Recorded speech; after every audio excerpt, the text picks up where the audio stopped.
Good evening, everyone. This is delicious Don Juan, the Texas treat, and you are listening to the Countdown City WrestleCast.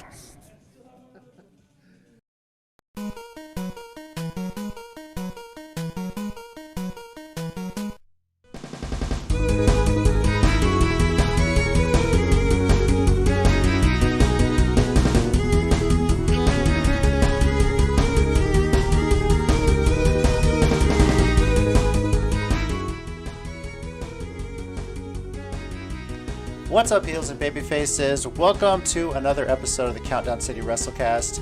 I'm your host, JC, and I am joined this week by Mike. Oh, yeah. I used to go first. What's up, guys? My name is Mike, and like Cesaro, and like hashtag Index, I love wrestling, and love always wins. Boom. Just a tag team tonight. Mike and I talking about all the happenings in the world of wrestling, and even when there's not a pay-per-view or major event going on, there is something going on, and it just, you know. Oh yeah, brother! But real quick, Mega Powers 99 once again. See if I'm doing this right. Yeah, I don't know which way we're going. Yeah, brother. As always, you can follow us, chat along with us, whether you enjoyed here or at the bottom, CCG_WrestleCast. If my camera looks a little different, I kind of have a new setup here. I'm trying to see how this works. It's weird because I have to look up this way. But anyway, today we're going to quickly recap Impact. It's because his other job, I won't say anything, but OF have letters in it. And find his page and subscribe, man. He's got some good content. Anyway. We're going to be talking a bit about Impact's Homecoming, which, if you didn't know what that was, it was almost like a surprise Impact Plus show that they had this past weekend. Yeah. We completely forgot to discuss it last week. Sorry. But the main feature of it was a mixed tag tournament, a one-night mixed tag tournament that was really, really good. It was a lot of fun to watch, too. We'll also discuss some of the latest around World Wrestling. The obvious one is Bray Wyatt getting released. I know everyone has a lot of thoughts on that, including one Ronda Rousey. We'll get into that. She even had to say something. So let's at least just quickly recap Impact Homecoming. This was really a fun show. It was in Nashville at the Skyway Studios as they've been running it. This was on Impact Plus, as I mentioned. So the only way to see it is if you subscribe to their service, which now they actually do have a 24/7 live channel feed going. Pretty much just like they have on their Twitch. They kind of run that on Impact Plus as well. But the on-demand library is amazing. And this show really was a surprise hit to me. Mike, I don't know if you got to see any of it, or I did not get to see. I did not get to see it. I kind of saw the results, saw some clips here and there. But not the full thing, yeah. Yeah, one of the big mysteries going in was who Deonna Purrazzo's partner was going to be. And it ended up being Matthew Raywalt, as people may know him formerly as Aiden English. Yep. And got a good reception from the crowd. There was a small crowd there. Calling him Drama King. That's kind of what they're running with. It was pretty cool. And they actually opened the tournament against Alicia Edwards and Hernandez. Won there, and honestly, my pick for the whole tournament was Matt Cardona, Chelsea Green. Yeah, I was gonna say. Yeah. And they upset him on the way there, so I was just like, wow, and Purrazzo and Raywald win the whole thing, which has me thinking, they're really at a point where Purrazzo's not going to lose anything. I mean, probably not, but also. Give her some AEW. Mm-hmm. I know that get some of the matches going. Let's see that, because not to speak badly of the women in Impact. She's had some great matches, and they've got that door open. Let's walk through. Let's use it. Definitely, that might be the route they're going. I know Josh Alexander, who successfully defended his X Division title against Black Taurus. Oh, I love this. And he flat out said in a promo afterward, I've taken out people from Impact, from AAA, from New Japan, and he has just open challenge to anyone from AEW as his next challenge, whether that's going to be an Impact Plus or on a Thursday Impact show or not. Who knows? But Darby Allin. yeah, First one through. wow. Okay, don't tease me. I would love to see Darby Allin Ultimate X. That would be insane. Oh, But yeah, this I'm curious to see who answers the call. yeah, me too. Any guesses? I mean, it kind of depends where you're going with AEW because you have a lot of talent that's not in big feuds right now. Um, I mean, my first thought would be someone who's kind of a heel, but it doesn't necessarily, have to be. Yeah. So I don't know. I mean, you could go with someone from the, Hardy family office. Hardy has obviously some big ties back to Impact. I mean, I wouldn't think they would go, anybody from the Pinnacle or something like that, but you never know. Could you imagine if like Wardlow showed up? That'd be interesting, but I'm kind of going the route where it's got to be a face. It's someone that You think so? if it's an open challenge and this is going to be a part of a big show, you kind of want a big fan reaction. Mm. And the two names come to mind. The first is Jungle Boy, and the second is Orange Cassidy. So they would definitely get big pops, but Yeah. Alexander's got to win, right? Okay, those are the safe bets because if they go Darby Allin, you almost want Darby Allin to win, right?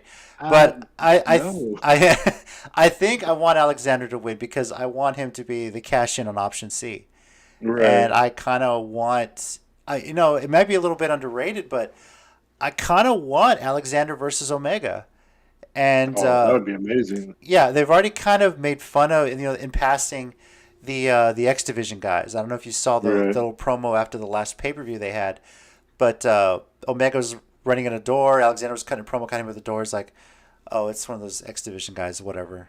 So you're kind of teasing it a little bit, and it kind of has me Yeah. wanting, okay, if Alexander's going to use the option C cash in, him against Omega, and they can build something up with that, I'd love to see Yeah. it. So Yeah, I mean that would be kind of a dark horse pick to me. I think. I feel like if they would do that, they might send someone else from Bullet Club first. Mhm. Like maybe one of the Good Brothers are technically Impact, and they spend a lot of time in AEW. That's kind of confusing. it's Everyone- it's kind of a shared thing, Yeah. No, but you're right. But he set the challenge out to anyone in AEW. So I like in my head, like Machine Gun, right off the bat. Seems like a guy who could put on a great match right off the bat. But he's already technically part of Impact, so yeah. But I mean, yeah. And there's not a guy, or there's people who are kind of like I said, maybe maybe not in any big feud right now. They have a ton of talent. They have a lot of talent that's kind of shining on Elevation more and stuff like that. Even one of the guys. I mean, I know you like you said you kind of want the bigger pop, but like Brian Pillman Jr., the Varsity Blonde guys, Something like that. Yeah. like some of those other tag teams like Bear Country. I know they're not that well known, but a spot for one of those to kind of step up and get a little more recognition as a representative of AEW. But they have a lot of places to go, so.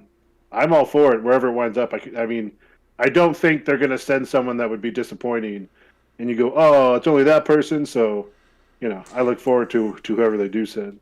Yeah, with the crowd in attendance, you want a good reaction, and Yeah. let's see who they work out. And the sky seems to be the limit. Like nothing's off the table at this point. The way these companies are working, the way every wrestling company not named WWE is working together is pretty amazing to me. So. One, I won't say surprise result, but I was pretty surprised because the main event was the hardcore match between Eddie Edwards and W. Morrissey. And I thought they were building Morrissey to be this huge, unbeatable heel, potentially making a run at the championship whenever his time gets there. And, he had just basically almost destroyed Eddie Edwards the last time they were on TV. But they went hardcore with this one, and man, great match. Both did an amazing job. Good psychology in it. And Eddie Edwards got the win, which was a bit of a surprise. And they really made it a point to push that Morrissey was undefeated up to this point. So. So I mean that's kind of puts it 1-1. So they may be heading toward a bigger gimmick match. That kind of blow off. It is kind of weird to have Morrissey lose like that, but Eddie Edwards is also kind of right now that like that heart and soul of Impact type of guy. Mm-hmm. So it's not, like you said, not a total surprise, but it is a little odd. But I assume they're gonna blow this feud off with some sort of bigger gimmick match. And if AEW has a plethora of things, it's gimmick matches that Impact, they can pull out. Impact. Oh, I'm sorry, Impact. You're right. Sorry. I think not too big of a gimmick. Like, I don't know if they really set up a cage, but I feel like a last man standing would really good with these two. Especially the way they do it is you have to get a 3 pinfall and then you have to answer the 10 count after that. So, Monsters Ball. ooh, God, I don't know. Can you find a cell big enough to hold Morrissey for 24 hours? You just gotta make those. Oh, the first part of it. Yeah. So. I would like to see something like that, but it didn't have to be like steel cage or anything like that. I think if you go, I mean, honestly, the hardcore element to it, Morrissey showed he could do it. Right. Now add a little element where you have to answer a 10 count, and they can get fun with it. They can get creative with that, and they've had brawls to the back. Who knows? You can kind of go both ways with this one. So we'll see. But that really is the main thing that sums up Impact Homecoming. I'm not really going to spoil all the match results.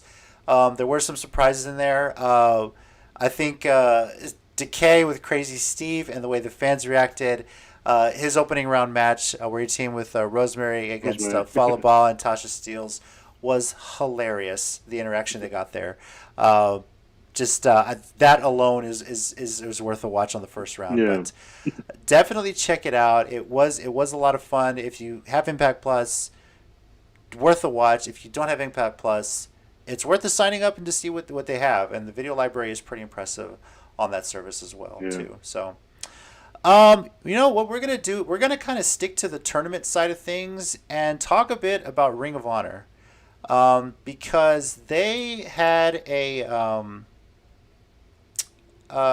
women's tournament. They finally kicked off, and this was the first 3-round match. By the way, this was on they're broadcasting this on their ROH TV, and if you're not sure what channel, you don't know where to pick up, it's pretty much anywhere Sinclair Broadcasting is. That's who they have to deal with.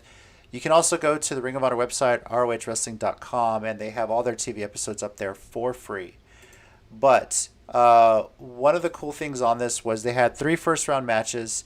You had Alex Gracia against Miranda Elise, Nicole Savoy versus Maserati, and Texas own Laredo native Roxy against Sumi Sakai. Roxy, of course, was the first person announced for this tournament. Made headlines in her hometown too, by the way. But the most recent ROH TV really just had these 3 matches. And Miranda Elise defeated Alex Gracia, Nicole Savoy defeated Maserati, and Roxy defeated Sumi Sakai. And what a match! What a match! It was. I gotta say, a bit of an upset. I mean, Sumi Sakai, pretty established name there, so I think that's pretty big for her.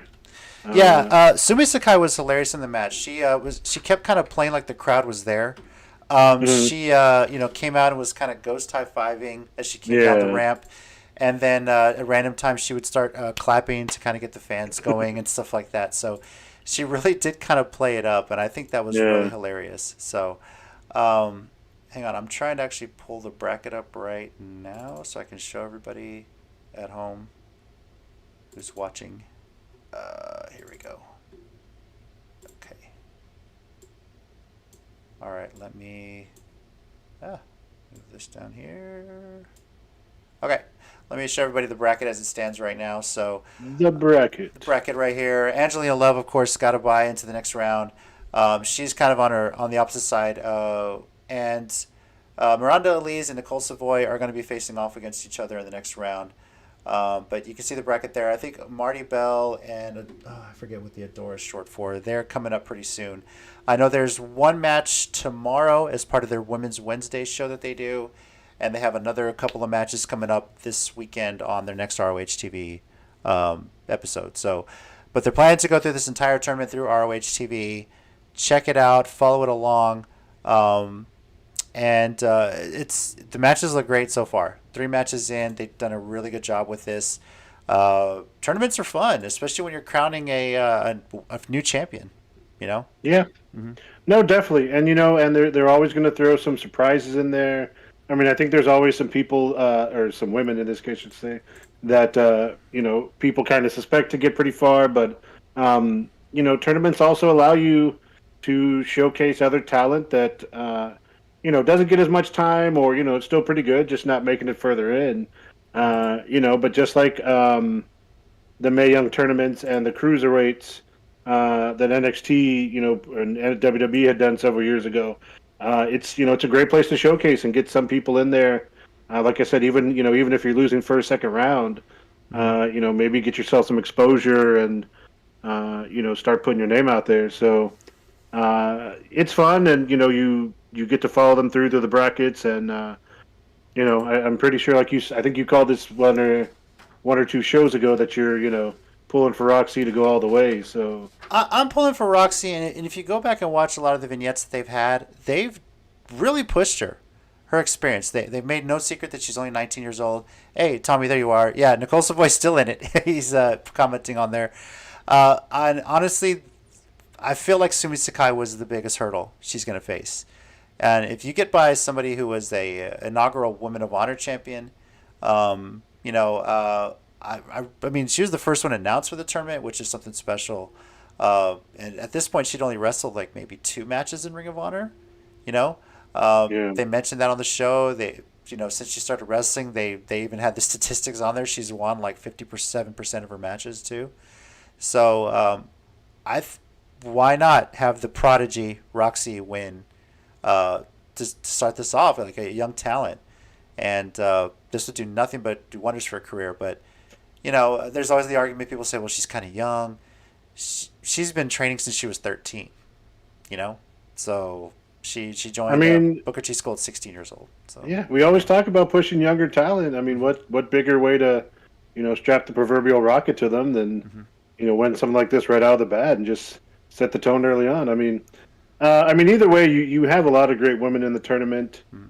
Even should Roxy fall short, Tommy's favorite, Nicole Savoy, Angelina Love, who is a legend in a sense of her time with Impact and ROH and stuff. Never quite made it to what some would consider the big time of WWE, but in her own right, definitely a really storied career. So, there's lots of names, and it can only be positive for what we get out of it and the action we get to see. So.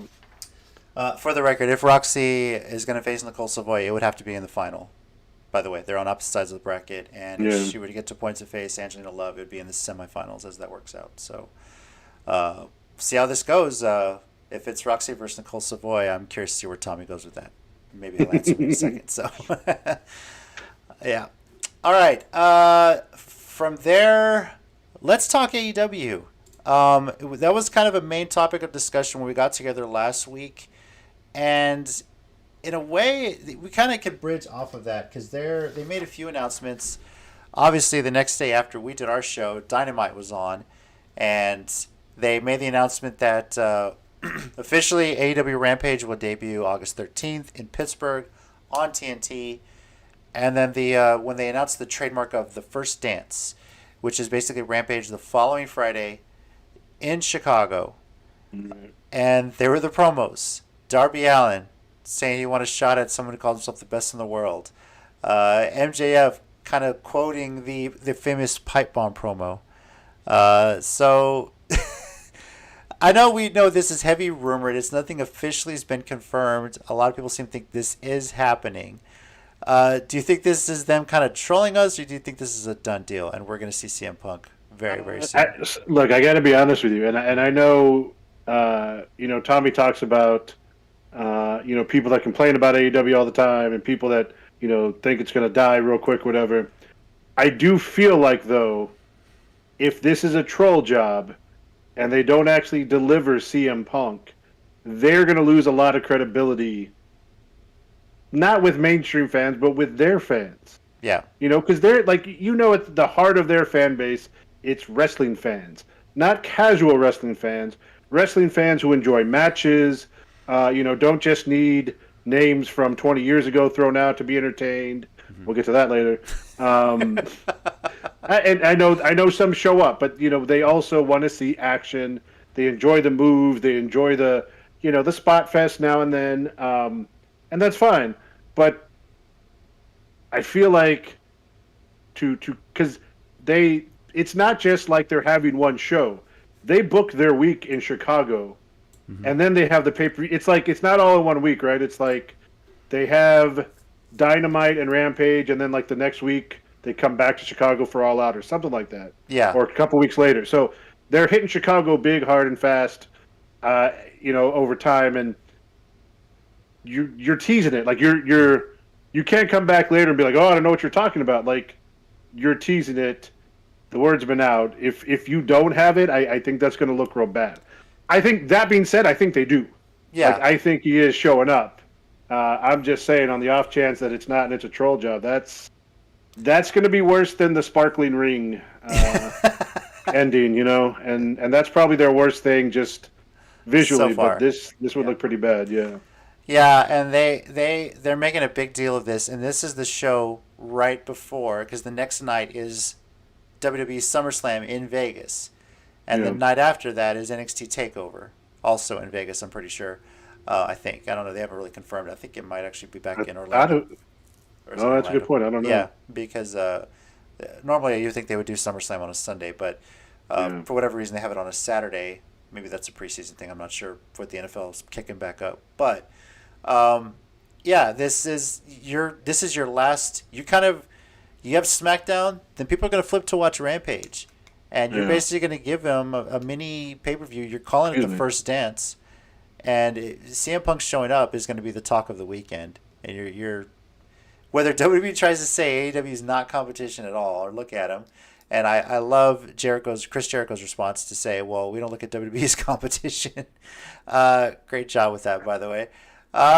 This is going to get people talking. And I know WWE would prefer nobody talk about AEW, but you put on a show like this and bring in a big star like that, they're going to be talking, Yeah. And just to kind of like, not to fully go into AEW versus WWE, even like last week on Dynamite with the 5-on-5 tag team match, the intros they did at the beginning, like, it just feels like AEW wants to have fun, even if that fun's a little corny sometimes.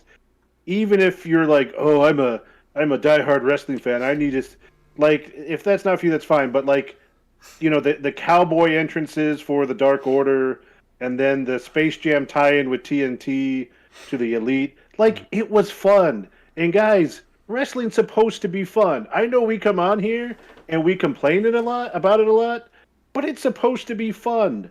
And you're supposed to hate the heels most of the time, and you're supposed to want your faces to win.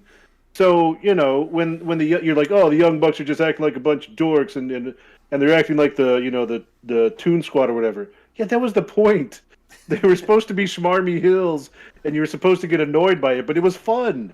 And like, and honestly, I got shocked by the ending of the match. Mm-hmm. Given what was online, I kind of want to talk about that later with my 1 minute warning, but I was a little shocked, honestly. So, have fun, good wrestling, and then shock your fans every now and then. It's not that hard. Tommy actually mentions it too. He says they're not competition, but then they try to make Domino's freak out. And that, that's a case of allegedly not so bad product placement, I guess you could say. But they're doing the 5 trials of Jericho. Trial 2 is basically deathmatch on live TV with Nick Gage. Nick Gage is famous for that pizza cutter, and lo and behold, right after he does it, it's like Bo Jackson hitting the home run to start the All-Star game, and then the first Bo Knows ad appears right after that. Which is really had it happen. This is pizza cutter. Here's Domino's, a long-time sponsor on TNT television. You couldn't write this stuff, man. No. Like, you can't. When they talk about sometimes, that reality is better than fiction. Mm-hmm. Like, that was just, like, it was just great. And, and I know, like, people say, oh, Domino's was freaking out because they don't want to be associated. Look, I know, deathmatch was a little bit much. And from what I've heard, too, like, they cleared it with TNT, mm-hmm. and then they pretty much said, we're not going to do that again anytime soon. Yeah, Okay, it's one but of like those you once in said, a it while. was part of a storyline, which is a pretty big storyline for them. Jericho was the big name they brought in at the beginning to give them credibility.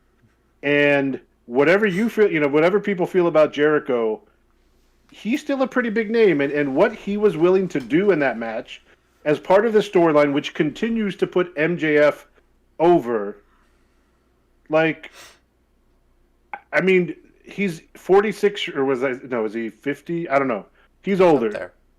He doesn't need to be doing death matches and be getting sliced up by pizza cutters and glass and light tubes. But he was doing it, and that was part 2 of 5. Now, I also got to say that I think part 3 is great, and they're bringing Hoovy back. And it's Man. not just you have to beat Hoovy. Apparently, you have to hit a top rope move onto Hoovy. Yes, you have to win with a top rope move. which is just an amazing stipulation of like weirdness. Okay, real quick, and I know Tommy would appreciate this. I have this memory, and I'm so sure that it's true. When I was younger, Global Championship Wrestling used to come on ESPN. It was the successor of World Class Championship Wrestling. It had a lot of those Texas guys, and I swear to this day there was a Jerry Lynn versus Lightning Kid, who was X-Pac eventually, and Sean Waltman, in a 2 out of 3 finishers only match. I swear to God this happened. I have to look it up one day, but I have this memory. And the way you could only win by hitting your finisher. So, like, whatever you considered your finisher, you had to hit that to win the match. And it was, I don't know, this is a memory I have.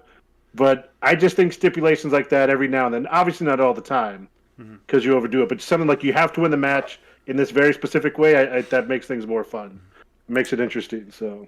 Yeah, Jericho needs to go back into that long list of wrestling moves, wrestling holds he did with the whole Dean Malenko feud. And see. I think right around number 432 is where his aerial move starts. Yeah, I think so. Review that list. Like an aerial Boston Crab or something. I have no idea. Aerial Boston. Does it help if he puts him Probably in a lot of submission? aerial arm bars. Yeah. Does it help if he puts him in submission while he's on the top rope? Does that count? I'm curious. Oh my God. A top rope Walls of Jericho or Lion Tamer would be pretty impressive. Tommy says, I'm pretty sure Mike's right, and that did happen. Yes. He also I have to look it up. He also says Domino's needs to loosen up. Hey, look, you know what? If Domino's has a problem with it, I'm sure Papa John's will just jump right in there. We know they kind of just let things go as it is. But, it's one of those, and if WWE is allegedly reached out to try and, hey, look, this is what they put, and you're kind of associated with that, they are no better than the Parents Television Council, who tried to do the same thing to them in the early 2000s. Most people don't know this. Go ahead, Mike. No, go ahead. Yeah, most people don't know this, but the right to censor, if you guys remember that, the RTC was a parody of the PTC, the Parents Television Council. They were a very conservative Christian watchdog group who, when they saw everything that was going on in the Attitude Era, and we know how crazy the Attitude Era was, they started reaching out to people advertising on WWE TV and say, hey, you're associated with this because they're doing this. They're having girls half naked on TV. They're having guys doing this, and they're all this stuff. If you read Mick Foley's second autobiography, he details a whole back portion of the book to supposedly the things they said. He went through and watched, like for this book that he wrote, like all the episodes that they supposedly watched, and there were things like simulated drug use, which at the most was like X-Pac or Godfather talking about what they talked about, and Godfather it was really having hose as it was, the "Was Up" was simulated oral sex, basically. Like they were, it was dumb. It was dumb, but that's how the RTC came about. And WWE did eventually sue the Parents Television Council, and they settled out of court. But PTC was going to stop what they were doing. So if they're sitting there, even though they're not competition, and they're reaching out to other advertisers for their not competition, they're no better than the PTC. And Vince is playing a hypocrite at this point. So that's it. If they start doing that, that does come out true. I might start calling the PTC 2.0. See, okay, the first time I watched The Dark Knight, and Harvey Dent says his line, You either die the hero or live long enough to see yourself become the villain. The first time I saw that, I was like, that sounds so stupid. I was like, that sounds like a line that you just say to sound smart in a movie, but it really wasn't. And then I realized after a while, it really is true. Yeah. And the WWE, in a sense, is a perfect example of that because they were the Renegade, Attitude Era, Triple H, Shawn Michaels, all that stuff were anti-authority, blah, blah, blah. And now they're the authority. And now WWE's all uptight and like, oh, you can't do that. Oh, and you're right, like exactly right. But that's exactly what happened. They became what they were so against for the longest time. And I know it's all about money and you get older and I get the idea, but like, I really wish WWE would worry about themselves, but like worry about putting on quality product and not just making money by any means necessary, which appears to be really all they care about. Which I get their business, but it'd be cool if you actually took advantage of the amazing roster you had a lot better than you do. So, and put together stories that make sense, but that seems like actually a good time to segue into WWE, because they seem to have, outside of Impact's Homecoming or ROH Women's Tournament, they basically have the biggest outside the ring story of the week. We detailed some of the releases that have gone on before, but this one is probably the biggest one since they started letting wrestlers go. And that, of course, is Bray Wyatt. Was a shock to many. So, hey, Audie, what are you doing awake? Oh my God, I thought that was Sister Abigail for a minute. Hang on, go to sleep, please. Daddy, wait. No, I'm on a show studio, I can't. Daddy, wait. Hang on. Mike, why don't you share your thoughts on Bray Wyatt while I handle this? Go for it, man. Cool. I by the way, good night, Audie. See you later. All right, guys. So first and foremost, I do want to say this because there have been reports of Bray Wyatt having some sort of medical condition, and also there was a lot of talk about his mental health after the loss of Brody Lee, John Huber, and how that really affected him. So there were some reports, and I know we got with the budget cut stuff later on, but there were some reports that he was not wrestling because he was trying to deal with his mental health, and even that there were reports early on when the announcement was made that he may have asked for it because of that. Whether it is true or not, I just want to say, I hope he's done and gotten help.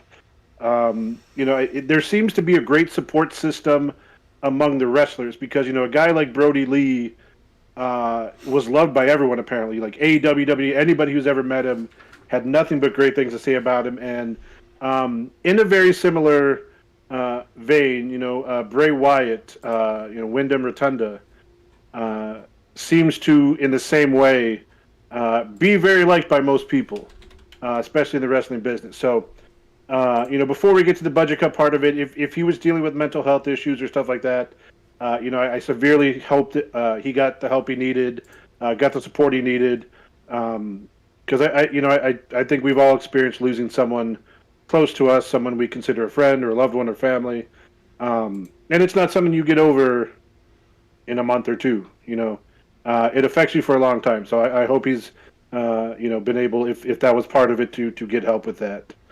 On to the thing though about go ahead. Yeah, I was gonna say I remember that report coming out after Mania. He didn't really appear much on TV. A few appearances here and there. They wanted to be a part of the build up to it. The match was, it was a quick finish. It wasn't. The entrance was great, and the match was kind of like a little lackluster.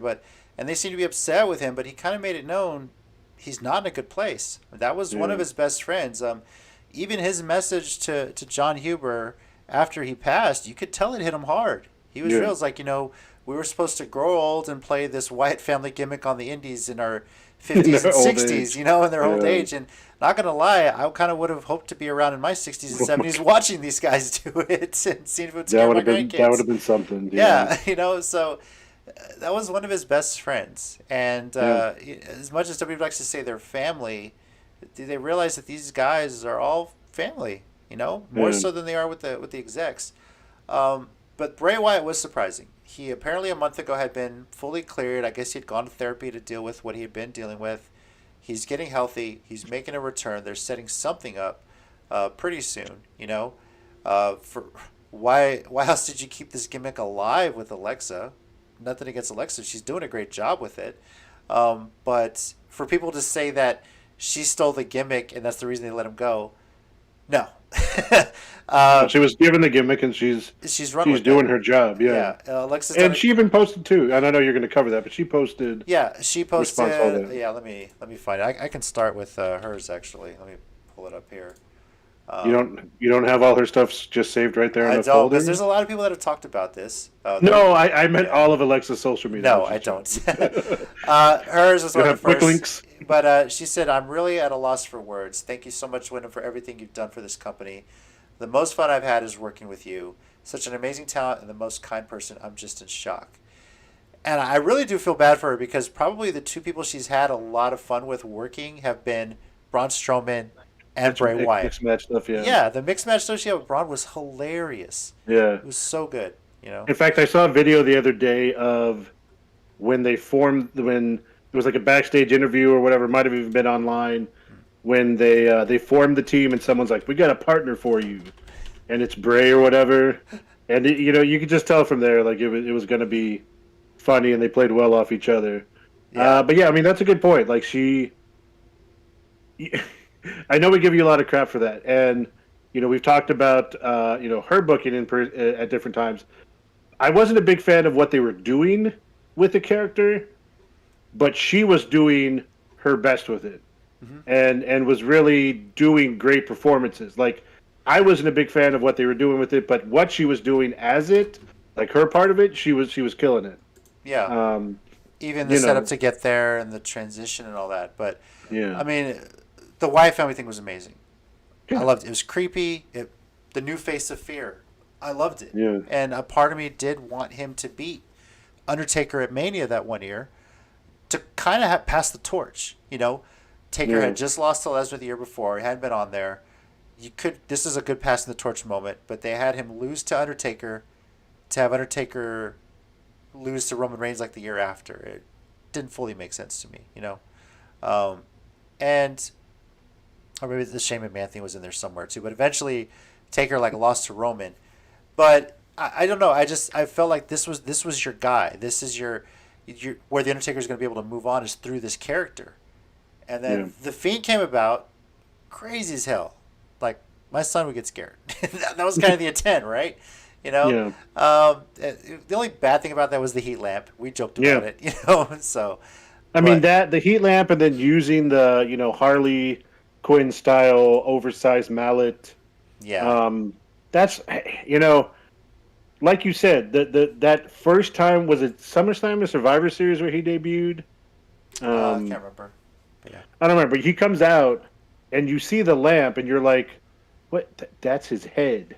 Yeah. Like that's his head as a lamp. And then you see the mask and you're like, oh, they went for legit horror movie mask. Uh-huh. Like it was impressive. But yeah, when they started using the red light and the oversized gimmicks, I was like, that's not what this needs to be. And you could tell right away it was just going to be stuck in mud for something again that Bray, who had already made an incredible character as cult leader Bray Wyatt, reinvented himself, did this dual personality of the Fiend, and then Bray Wyatt, the TV show guy. Mm-hmm. But again, they bog it down with unnecessary stuff, and and it's just never what it should have been. I remember playing the reaction of Seth Rollins and Cesaro when they happened to see Bray's new Firefly Funhouse gimmick thing on TV for the first time, and it was hilarious. They're like, what's going on? Share your thoughts, by the way, if you're watching, about the Bray Wyatt release. But one of the biggest things has been, they said the official reason they gave was, quote, budget cuts. But this Nick Khan has apparently come in and he's slashing everything, it seems like. But there's a lot of news come out that this might have been due to some creative differences. Bray's one of the few people that got a lot of leeway on the creative direction of his character. The whole Wyatt family, since he's had this mapped out, he's had this executed. He's teased the Fiend character long before the Wyatt family got over. You know, he always teased that, so he had it working in his mind. He's one of the smartest guys you had, and apparently he didn't like some of the direction they was going, and not one to sit around. He wanted to voice, hey, well, what if we do this? Here's the thing I was thinking. Who knows? And then I guess Vince didn't like that very much. So Mickie James was one that was tweeted. She actually quoted the WWE official statement and said, "I think what you meant to say was, thank you so much for coming up with such an incredible gimmick, time and time again. One so cool and over. We really didn't know how to book it right. So we just gave it to someone else so we could still make all the money off it and let you go." Now, she did follow that up by saying, "This isn't against Alexa. I love her. She's an incredible performer who is killing it in a role she was given. She always does. We as artists take every role we are given and turn it into gold. He, she, they both did that. Like it or not, facts are facts, so sorry if this offends you." So people seem to forget that follow-up tweet. They just pick on, oh, well, Mickie said this about Alexa. I'm going to jump. We're going to blame Alexa for why Bray got released. And that's no. I also by the way, I like this this version of her just speaking her mind now, and Mickie James just I know a lot of people I know that's been the thing even since back when CM Punk left about you leave WWE, you get fired, and you're bitter, and you take all these shots at them. But Mickie James gave a lot of her time, came back and. I'm not saying she had to come back and win the title and dominate a women's division, but she was a legend and could have been used much better than she was. And then, the whole incident with her being fired. And again, we've talked about this, but you can pass the blame on to the person in charge of talent relations. There's no way higher ups in the company don't know what was happening if it's been reported by all the other people who got released and got sent stuff in the bag. But I like Mickie James for doing this. I don't mind people who have legitimate reasons to talk crap on WWE doing it. It's one thing if the Ascension, no, I'm not picking on them, but they weren't there for a long time. They did kind of get screwed in their booking and stuff, but they weren't there for a long time. Mickie James definitely put in her time. She deserved to be treated a lot better than she was. And I know people are going to be, oh, well, they got paid, blah, blah, blah. Yeah, but you're still a person. You're still an employee. I'm not saying she has to win all the time. I'm not saying that she has to be booked to be super strong. I'm saying that she was someone who has meant a lot to the history of your company, especially at a time when it was super hot and the women were, that first initial not initial, but that trailblazing of, Trish, Lita, Mickie, Jazz, Molly Holly, Victoria, that group there in the early 2000s. She was a big part of that, made a big name for herself at WrestleMania over Trish. Went to TNA, had her career, came back. You can treat her better than you did. It's no reason to bring her back and then just put her, on the mid card or at the bottom doing nothing. She initially came back was to NXT, put that talent over, and then she's still main roster, and then So, of course, we're talking about you mentioned the trash bag thing, which Peraza happily mentioned on the pay-per-view on Impact last time. That interrupted that. Yeah, so that was really good. But, if Bray Wyatt gets a trash bag with all this stuff, it's going to be messed up. Let's be honest here. Okay, before we move on, I do want to share what I put in the group chat about what I want to happen now. Sure. And I know people have since said this, and JC will attest that after it came out, I had this idea, and it kind of was based off the fact that on the Brody Lee tribute show, they brought Rowan in, as Eric Redbeard, I think is what he's going by on the Indies, to help out Dark Order. It was just a one-time thing, in tribute of his friend. He held up a sign or whatever. The Dark Order was super emotional with him, but the living members of the Wyatt family are all now gone from WWE. And I know some people talk about Orton and Daniel Bryan, but even Daniel Bryan's gone.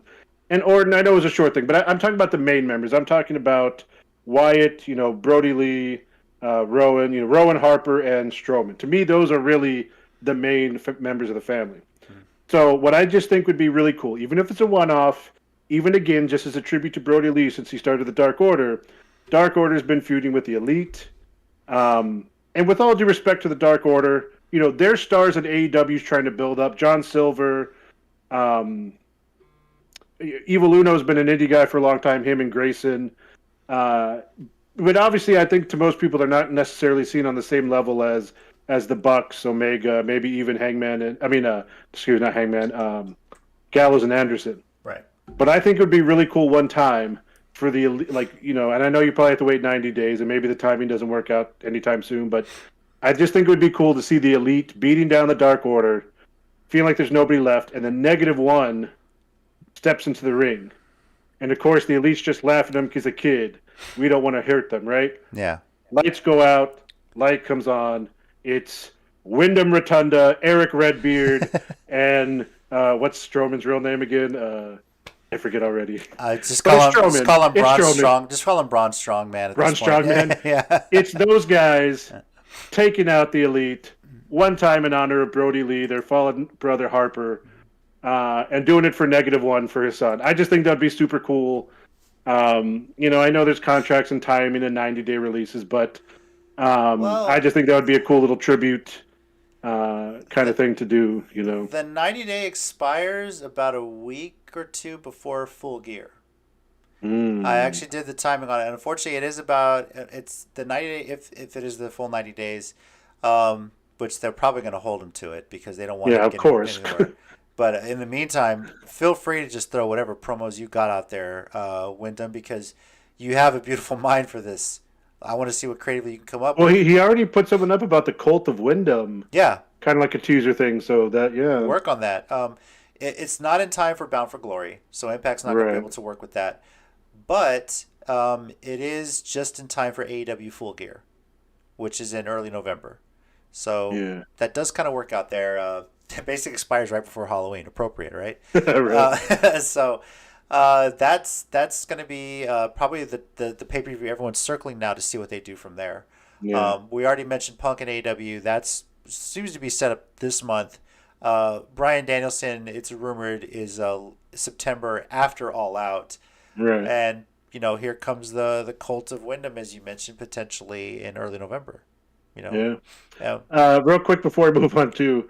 Tommy also saying that he agrees with me on the line from The Dark Knight that I talked about earlier, that it's more true as he lives on. He also says justice for Bray Wyatt, and Ronin Ninja agrees that my Wyatt family saving -1 would be awesome, and I agree. That'd be really cool. Well, if you get a call from Tony Khan or the Bucks or anything, and they want to kind of hash out your story. Hey guys, jump on it. You take it, man. Yeah. Just get me in the and the WrestleCast crew down ringside for something. That'd be cool. That'd be awesome. That could be fun. I could use a trip to wherever Full Gear is going to be. Right. Ronan, thanks for joining us. I do appreciate it. This is it wasn't the only release of the week though. Ric Flair was also asked for and granted his release. I don't know if they're going to hold him to a full 90 days. I don't know if Ric's going to be planning to go anywhere else. Although if he shows up with his son-in-law Dynamite, future son-in-law Dynamite, that'd be crazy, So that would be great. Ric Flair in the corner of Andrade, that would be interesting. I don't know how they would play that up. So. And this was really interesting too because, his last real storyline was with Lacey Evans and Charlotte, where they pretended like he impregnated Lacey. But she was really pregnant, so they kind of had to stop it anyways. Right. But apparently reports came out afterwards that he wasn't happy with that. And you forget sometimes, like we've talked about, like what Alexa's done, what she's given. We talk about these different people. They take, or what Mickie James said, they take what they're told to do, and they do their best with it. And even a legend like Ric Flair, who's been there for years, has been on the mountaintop of wrestling, was given this crap WWE storyline. I assume he's under a Legends contract and not a Performer contract. I don't know for sure what it was, to be honest, but... My guess is, like, they signed you to a Legends contract. Maybe it's some sort of, like, lifetime deal where they just have a set price by appearance or something like that. Yeah. And maybe if he's going to be making regular appearances, they sign some sort of, like, performer contract or something like a match, yeah. Yeah, something like But that. but either way, like he did what he could with it. Mm-hmm. Apparently he didn't really want to do it either. He thought it made Charlotte kind of look bad the way they were doing it, and it did.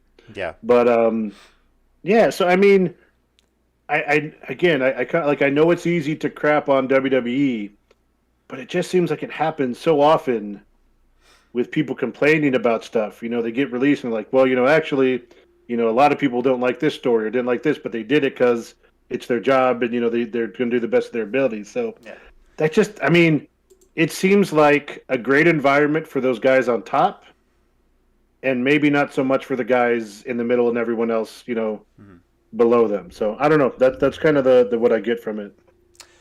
It's funny you mentioned people complaining with WWE, and Ronda Rousey seems to allude to this because during Raw, there were a lot of "We Want Wyatt" chants, especially when Goldberg was out there saying God knows what because his promo is just out there. Something about a gladiator and a stadium, and it's almost on Scott Steiner's level at this point. That's really all it is. Yeah. But fans started chanting "We Want Wyatt." Actually, maybe we shouldn't insult Scott Steiner like that. I think there's a method to Steiner's madness. There is, because the math does add up. The numbers does. don't lie, and it spells disaster for you at Sacrifice, Kurt Angle. But Rousey kind of got wind of those chants, and she said, I've seen the same, quote, fans chanting "We Want Wyatt" last night, chanting "We want beach balls" over Bray Wyatt performing. If the WWE treated him like he was expendable, it's because you ungrateful idiots did first. Okay. Ronda, first of all, thank you for staying in character long after you've left WWE, and you haven't been heard from since you lost the titles at Mania. And I know you're very happy to soon be a mom. I think we're all very happy for you.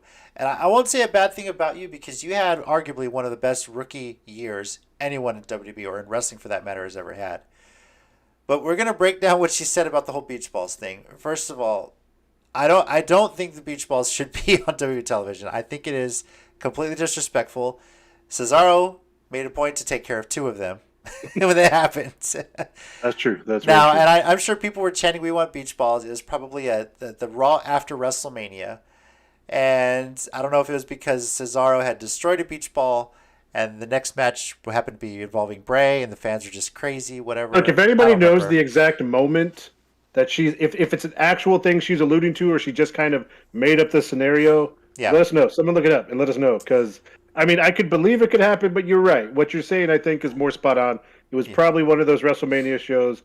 It may have been when they were messing up the Fiend or, causing it, but, whatever. Yeah, honestly, the times that they brought the beach balls out, one time was they were going to have they teased some sort of like winner-take-all Kofi versus Seth Rollins on Raw. That turned into a random tag match where it was Kofi and Rollins. I think it was Kofi or Mox or Ambrose, or I can't remember who it was. They just put him in a tag team match against the Bar, and the fans brought out the beach balls almost in a way of protest, like this is shitty booking, you know. Now, yeah, the beach balls thing, I can understand where that's an issue because the people in the ring are going to take that as a sign of disrespect. But I'm going to say this again, if you're a fan of the stands, don't bring a beach ball, don't do any of that stuff. But if you really don't like what you're seeing, stay quiet. Don't cheer. Don't boo. Because a quiet crowd is the worst thing a promoter wants. Plain and simple. If you're at an independent show and you really hate a guy, a wrestler, for personal reasons beyond what you see in the ring, and you don't want to boo him because there would be a heel, so it's kind of working for them, or cheer, just stay quiet. If you fans really don't like what you're seeing when you go to a WWE show or AEW or Impact or wherever you go for that matter, silence. That's the worst thing for a promoter, unless of course you're in Japan because that's how they do it. They're respectful that way. Yeah, but that's a different culture. But in the American culture, if a crowd's not reacting, that's the worst thing for a wrestling promoter or anyone running a TV show. So, as far as the beach ball comment with Ronda, hey, Ronda, I still don't think she's done with WWE. I think there's still a potential future for her. After I hope she's done with WWE. JC may not say bad things about her, but I will. Look, she did great. Yeah. But I don't need it. Okay. Like I don't need it. They have more than enough talented women, and not that I blame her, but when people are like, oh, they only finally did Evolution because Rousey were there. Yeah, I don't agree with that either. I think that's bullshit. I mean, yeah. but people are throwing that out there, and I don't know, man. Like she clearly in her time. And look, I get it. She was a first time in the wrestling business, but she's been in front of crowds for a lifetime. When the crowd turned on her, she did not know how to handle it that first time, and she looked like a deer in the headlights. And I get that you're a rookie, whatever, but you're gonna talk the big game. You're gonna be at the top. You gotta deliver. So me personally, I will be fine if Ronda Rousey never graces a wrestling ring. I know she did a lot of stuff to honor Roddy Piper, and I respect that. But also, the worst music to try and look tough. It just didn't fit at all for me. But Okay. and she messed up the pin at 35 to make it look awkward. So there's that too. Yeah, rookie thing, right? And that comes with time. But yeah, I mean, for people to say this talent doesn't hold its own without a part timer, I can see where you went from that.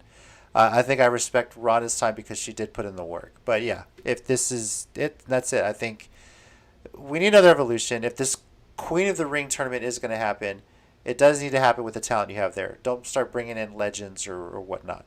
Bring some NXT talent if you have to. Ooh, you said something, and I don't know if we want to touch on that later or if I can touch on that real quick. What's up? You know how there's the reports, or I don't know if you've seen the reports, but I think you have, that the finals of the Queen of the Ring is going to be held at the Saudi Arabia show. Have you I've seen heard that report? a report like that, and my question first is, why are we trying to go overseas when all this shit is still going on? So the only thing that could save it for me is how so many women, especially in NXT, but some of the main roster, will get on special gear to reflect superhero stuff. Yeah. I need one of the two people in the final to go full Miss Marvel, right? Because Miss Marvel, the character that's coming out Disney Plus soon, is a Muslim kid it's a girl who gets superpowers. Yeah. And so if you've ever seen her costume, it's like a full body suit with kind of like a skirt dress thing over it or whatever. Mm-hmm. So, I realized I was like, oh, it's the full body thing. It might be similar in, she feels that, she has to be covered. And I know that's what they had to do in the match they did have in Saudi Arabia. They had to basically wear that full body suit. Right. But if you'll pull it off and look like Miss Marvel, I'll give you a little bit back on that. That'd be super cool. That could be cool. And it just depends who they decide to book there. If there's any comic nerds that would do that on the roster, that would be really interesting to see, and it would fit there for sure. Yeah. But yeah, if that's the plan, first off, when are they going to Saudi Arabia? And is the talent going to get stuck over there again? I thought we were done with this because it almost screwed up SmackDown, for crying out loud. Oh no, as long as Vince is getting money, he's not done with it. He's not stuck on the plane that's on the tarmac, man. He's gone. That's true. He wasn't dealing with that shit. So nope. Final piece of WWE news, and this one kind of does have the company into a bit of a panic. News has come out publicly that Adam Cole's contract is set to expire after SummerSlam weekend. Now, it initially expired in July. They did sign the extension through SummerSlam weekend because he wanted to finish the program he's got going on with Kyle O'Reilly, which we presume is a loser leaves NXT match on TakeOver the day after SummerSlam. That Cole would lose, he'd put his boy O'Reilly over. Apparently, some people in the company thought his contract wasn't due to end until January, and now they're scrambling. But I don't see Cole signing. I don't do that. Because you have such a good thing built up right now on NXT TV, which is Triple H's baby, and Cole has made a point to stay there and see this thing through.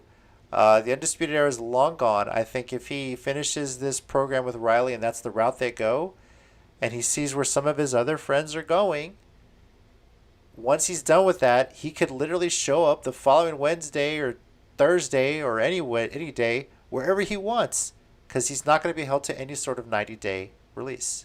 And I know Tommy will know this, and you may too, JC, but if he shows up the next Wednesday on Dynamite, the Bullet Club is going to look like they saw a ghost. Because in the Yes. BTE verse, Adam Cole is dead. Yes.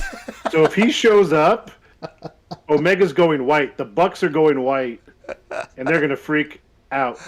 I would he's dead in the love BTE to verse. see that. I would love to see that. Not gonna lie, hell, if Omega is still champion by then, or we think Hangman Page, or who knows? I mean, Page. This seems to be the guy they're pushing to that. Why not? Or have Cole take the TNT championship? I don't know. There's a lot of ways you can go with this. Yeah. He's got that big of a track record as it is. Yeah, So. and if you're sitting out there going, oh, what why doesn't Cole want to stay? Go to the main roster. I've heard they fought to stay on NXT. They've done everything they can in NXT. Adam Cole does not need to go to the main roster because I'm sure many of you, have no faith in WWE and Vince in their creative to use him well, and he is super talented. He and the Undisputed Era. Undisputed Era. Thank you. I was You're welcome. Getting my words mixed up. Have done everything they can. They kind of ran and were the head of NXT for several years there. And Adam Cole at the head of that. And if you remember a couple years ago when NXT all of a sudden became the third brand that's totally on line with everything else, he was a breakout star and he was getting cheered out, above, Raw and SmackDown stars. But the minute they were done with that, NXT's back to the little kids table. Mm-hmm. They don't care about it anymore. You can see that in the way they're using Cross. You can see that in the way they bring up people. Would you rather come up to WWE main roster, probably make decent money, but maybe, be really unhappy with the creative? Or go to AEW where a bunch of your friends are. They seem to be having fun. You probably got pretty similar money because, Khan seems to be pretty loaded.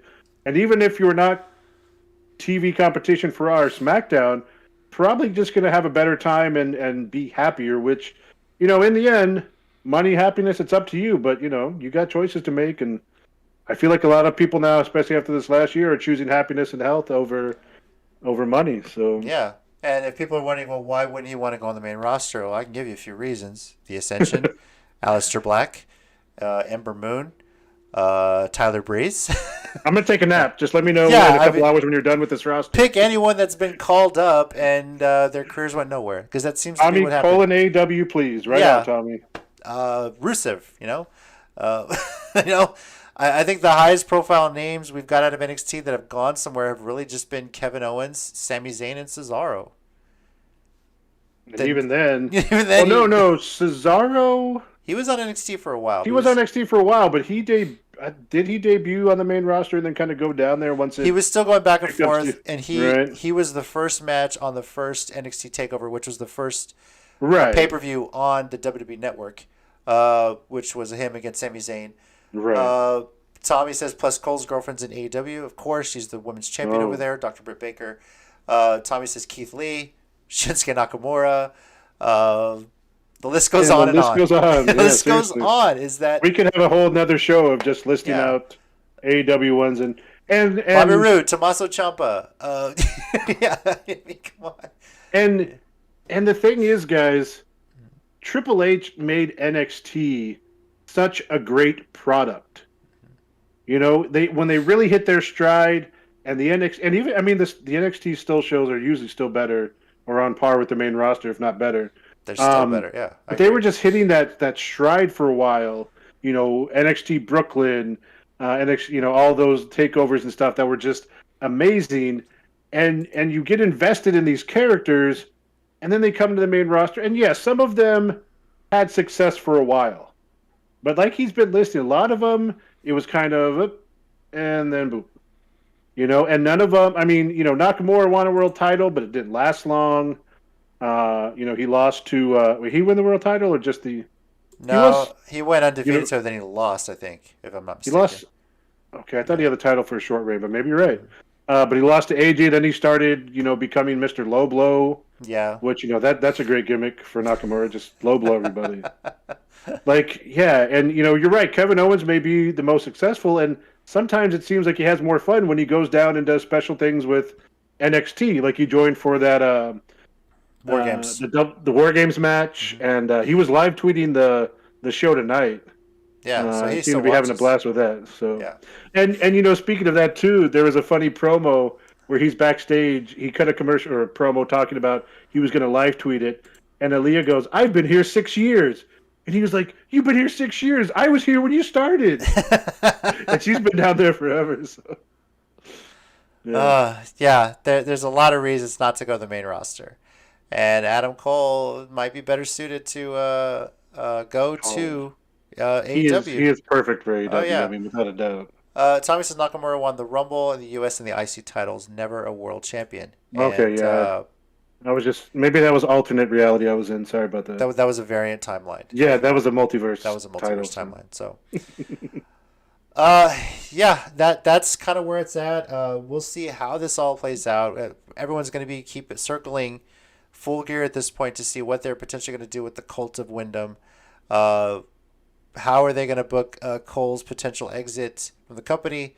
What kind of money are they going to throw at him to keep him? I imagine it's not much, because if you're making all these cuts for budget reasons, I imagine you don't have a lot of money to be budgeting out to re-sign a superstar that you really, in the long run, don't even care about.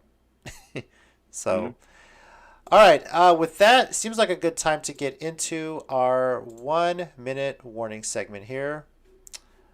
Mike, you mentioned you had one today. Yeah, I do. All right. Whenever you're ready, then 3, 2, 1, and go.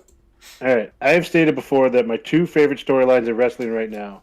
One is the Omega Page storyline in AEW, which, as I said, had a very shocking result because on Dynamite, the 10-man tag Dark Order versus Elite was if Dark Order won, Page gets his title shot, Dark Order gets a tag title match, and they lost. A lot of people assumed that All Out was going to be Page versus Omega. Now people are saying that's not it with the possibility of Punk and Bryan coming in.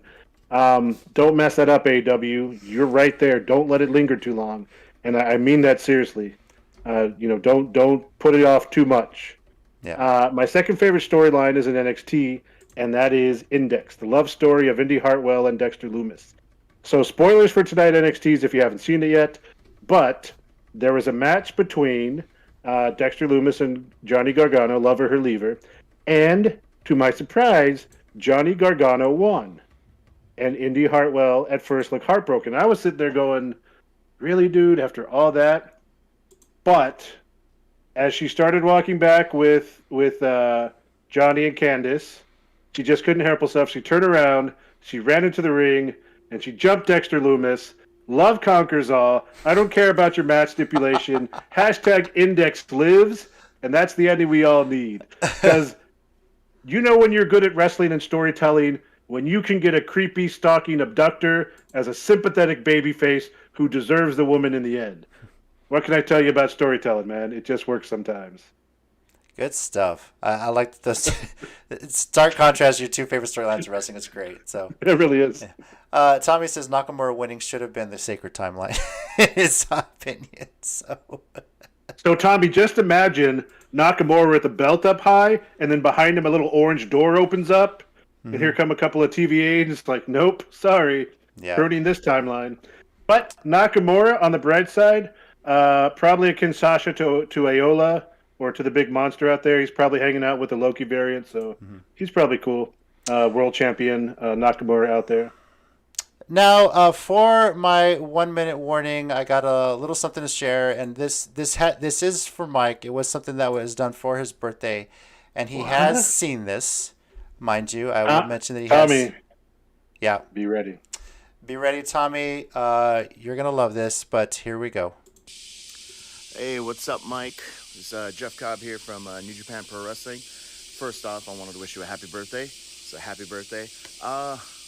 Don't mind those weird sounds in the background. I don't know what they're called, the cicada thingies or whatever.